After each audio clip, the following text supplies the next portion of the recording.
Bonsoir, monsieur Albert. Oui, bonsoir. Bon, j'avais des préoccupations par rapport à vos activités que vous faites là sur cette fondation. Oui. Parce qu'on s'est rendu compte que sur le marché, nous avons le ciment hydro. Oui. Et il semblerait que lorsqu'on utilise le ciment hydro résout tous les problèmes d'étanchéité et d'humidité dans le bâtiment. Oui. Mais il semblerait que maintenant vous venez avec une solution avec le zoom. Donc, je voulais alors savoir maintenant quelles sont les différences. Oui. Et pourquoi est-ce qu'il est probable que le ciment Zoom résout vraiment tous les problèmes d'humidité? Et quel est l'apport que Zoom a contrairement au ciment hydro? Ok, déjà merci beaucoup disons pour cette question-là. Il faut vraiment faire la différence des choses. La différence des choses, c'est que quand il y a ce qu'on appelle adjuvant et produit d'étanchéité. Un adjuvant, c'est un produit qu'on mélange à un autre pour améliorer ses caractéristiques. Bon, dans le cas de l'étanchéité, les hydrofuges, les adjuvants hydrofuges, ce sont les adjuvants qu'on mélange au ciment au moment du coulage, au moment du béton ou alors pour les crépissages. Et ces adjuvants-là sont là pour améliorer l'imperméabilité. Et pour bien comprendre, disons, le rôle, disons, d'un adjuvant. Quand vous faites vos coulages, le béton, vous prenez le gravier, le sable et le ciment. Ce sont ces trois éléments que vous mettez ensemble. Donc, et vous savez que les grains de gravier sont plus gros que ceux du sable et ceux du sable sont plus gros que ceux du ciment. Donc, ça fait que quand on mélange ces trois éléments pour faire le béton, même quand ça durcit, disons les grains sont différents en termes de grosseur. Il reste des petits espaces, voilà, entre les grains de gravier, ceux du sable et ceux du ciment. Oui, tout à fait. Voilà. Et ce sont ces espaces-là, en passant, qu'on appelle aussi capillaires. Donc, le rôle d'un adjuvant, c'est de venir boucher ces espaces-là. Ça signifie que s'il y avait, par exemple, 100 espaces, l'adjuvant va boucher, par exemple, 60 ou bien 70. Donc, ça signifie que la quantité d'humidité qui devait passer ne va plus passer. Elle sera réduite. Donc, ça améliore l'imperméabilité. Voilà. Donc, quand vous avez un ciment, qu'on vous dit que c'est un ciment hydrofuge, ça signifie que c'est un ciment qui est d'abord un ciment normal. Et on a mis un adjuvant pour améliorer l'imperméabilité. Oui. Bon. Donc, en termes techniques, un produit d'étanchéité, c'est un produit qui fait une barrière à 100%. Et là, on parle, voilà, en passant pour les adjuvants, on parle d'étanchéité de masse. La masse, c'est-à-dire, c'est dans ce cas, c'est dans le béton ou bien dans le crépissage. Disons qu'on le fait. Bon, maintenant, le zoom, par exemple. Le zoom, c'est un produit d'étanchéité. Un produit d'étanchéité qui signifie barrière à 100%. Et on ne mélange pas le zoom à quelque chose. Donc, quand on applique le zoom, et le zoom, c'est pour l'étanchéité de surface. Voilà. Et l'étanchéité de masse, c'est qu'il y aura d'abord les infiltrations et c'est à l'intérieur, c'est dans la masse où il y a maintenant cette résistance contre l'humidité.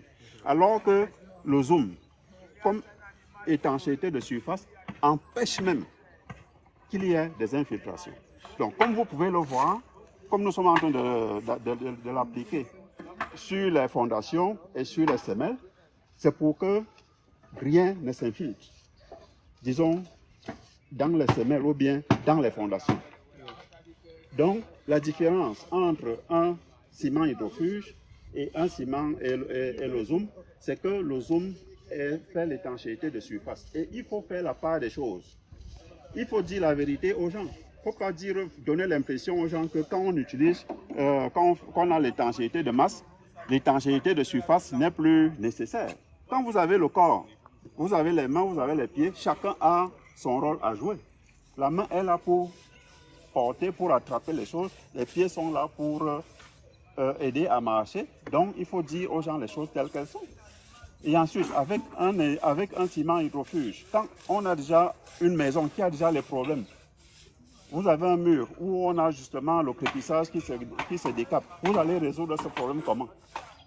Alors que, en ce moment, ou bien vous avez une dalle, disons une dalle qui suinte. Est-ce que vous serez obligé de venir faire un coulage encore sur la dalle pour résoudre le problème? Là, vous prenez le zoom, vous appliquez sur la surface tout simplement, et ensuite, vous arrêtez les infiltrations.